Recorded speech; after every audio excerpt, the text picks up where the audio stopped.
What I'm about to say has nothing to do with Ace Bailey as a player. I think the kid is mega talented. He had crazy potential coming into the draft. 6'10", 200 pounds, a pure shot maker. Player comparison, Brandon Miller. He's a natural born scorer, solid defender, athletic force, can get to the basket. He's a guy that just a week ago was seen as the 3rd or 4th pick, no further down the line. And that's how it was his entire freshman season at Rutgers, with some mock drafts even having him going 2nd over Dylan Harper. I love the move for the 76ers to get Bailey at 3. He gets to learn under Paul George's veteran leadership, really develop those NBA level handles, become an elite scorer, creating a 3-man of Ace Bailey, Tyrese Maxey, and Jared McCain for the future.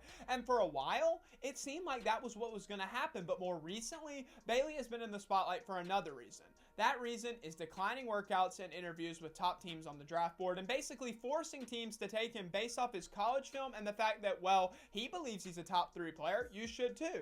I know what you're thinking. Well, that's not bad. I mean, Ace averaged 17.5 points, 7 boards, a steal, a block, 34% shooter from 3 in 30 games. That's a big sample size. The concern here is his refusal to work out and interview, and what kind of message that sends for GMs. If you want to be a top pick in this draft, I'm talking Philly, Charlotte, Washington, Utah, you're going to take those workouts, take those interviews, make GMs feel confident in you, because let me tell you the truth.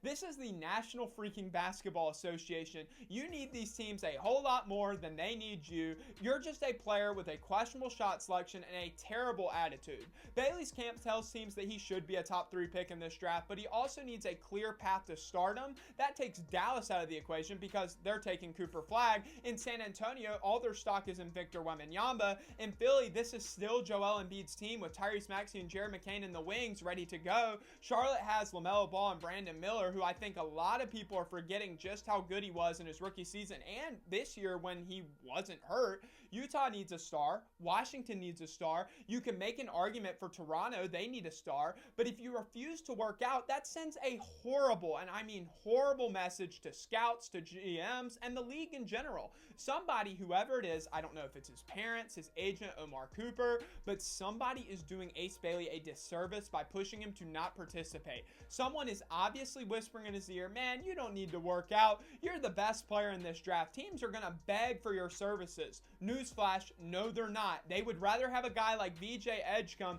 They're definitely not after the reports at the combine. Remember how I said 6'10"? Yeah, that's with shoes on.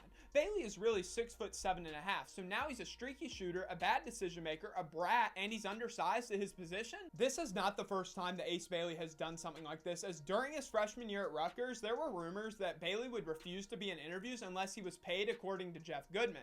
Ace Bailey, you have a huge future ahead of you. You have star potential. You have all the talent in the world, but you have to earn your stripes here. You have to be willing to rise to the role. The reason he doesn't want to be in Philadelphia is this claim that he can't be a star. I mean, he doesn't like the role. A lineup of Tyrese Maxey, Jared McCain, yourself, Paul George, and Joel Embiid doesn't excite you in the slightest. Then once Embiid and PG are gone, it's that young trio at the top of the lineup. I don't get this. I really don't. I understand why his stock is falling. I understand why GMs and scouts are upset. I understand why VJ Edgecombe is now the favorite to go number 3 to Philly. That kid is one of the most grateful prospects you can have. You just can't do this. We are 2 weeks away from the draft, 2 weeks away from changing Ace Bailey's life.